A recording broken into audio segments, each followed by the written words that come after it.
नमस्कार, आप देख रहे हैं आंचलिक खबरें। मैं नेहा द्विवेदी आपके साथ। क्या उपराष्ट्रपति चुनाव अब सिर्फ सत्ता बनाम विपक्ष की जंग रह गया है या फिर इसमें महाराष्ट्र की राजनीति का तड़का लग चुका है? जरा सोचिए, अगर एनडीए को बहुमत नहीं मिला तो क्या होगा? क्या महाराष्ट्र से दिल्ली तक नई सियासी तस्वीर उभर सकती है? और सबसे बड़ा सवाल, क्या विपक्षी दल झुकेंगे या फिर उपराष्ट्रपति चुनाव एक और बड़ा राजनीतिक भूकंप साबित होगा? चलिए आज इसके प्रोग्राम में आज इसी पे चर्चा करेंगे। दिल्ली में एनडीए के उम्मीदवार के तौर पर महाराष्ट्र के राज्यपाल सीपी राधाकृष्णन ने उपराष्ट्रपति पद के लिए अपना नामांकन दाखिल कर दिया है। प्रधानमंत्री नरेंद्र मोदी, केंद्रीय मंत्री और कई वरिष्ठ नेता इस मौके पर मौजूद रहे। यही नहीं, नामांकन के बाद जब सीपी राधाकृष्णन बाहर आए तो रामदास अठावले ने प्रधानमंत्री से हाथ मिलाया और जोरदार अंदाज में कहा, जय महाराष्ट्र। अब इसके बाद अटकलें विपक्षी दलों से अपील कर बोले कि विपक्ष के सत्ता पक्ष यानी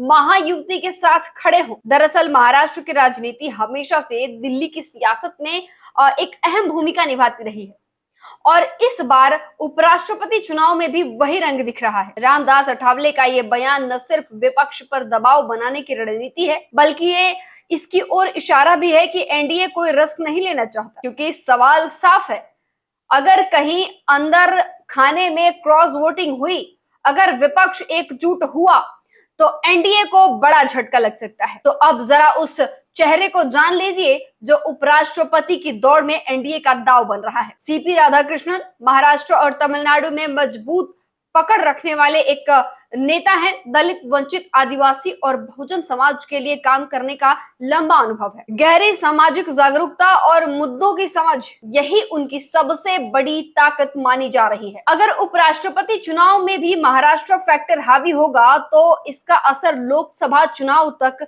साफ जाएगा। विपक्ष अगर इस बार पीछे हट गया तो उसका मनोबल और गिर जाएगा। यानी साफ है, ये चुनाव सिर्फ औपचारिकता नहीं है, ये सियासी समीकरणों का खेल जो आने वाले चुनाव में भी बड़ा असर डाल सकता है। क्या विपक्ष वाकई साथ आएगा? क्या एनडीए आसानी से उपराष्ट्रपति पद निकाल पाएगी या फिर होगा कोई चौंकाने वाला बड़ा राजनीतिक गेम? उपराष्ट्रपति चुनाव नाम तो एक है पद का, लेकिन असल में ये लड़ाई है दो धार, सत्ता के वर्चस्व और विपक्ष की ताकत। अब देखना है क्या दिल्ली की कुर्सी पर महाराष्ट्र की राजनीति भारी पड़ेगी। आपकी क्या राय है? क्या विपक्ष महायुति के उम्मीदवार का समर्थन करेगा या फिर यह चुनाव बनेगा सत्ता और विपक्ष की सीधी टक्कर? कमेंट में लिखकर बताइएगा। और हाँ, राजनीति की हर बड़ी खबर और अंदर की सच्चाई जानने के लिए चैनल को सब्सक्राइब करना ना भूलें। आप देख रहे हैं आंचलिक खबरें, अपनों की खबर आप तक।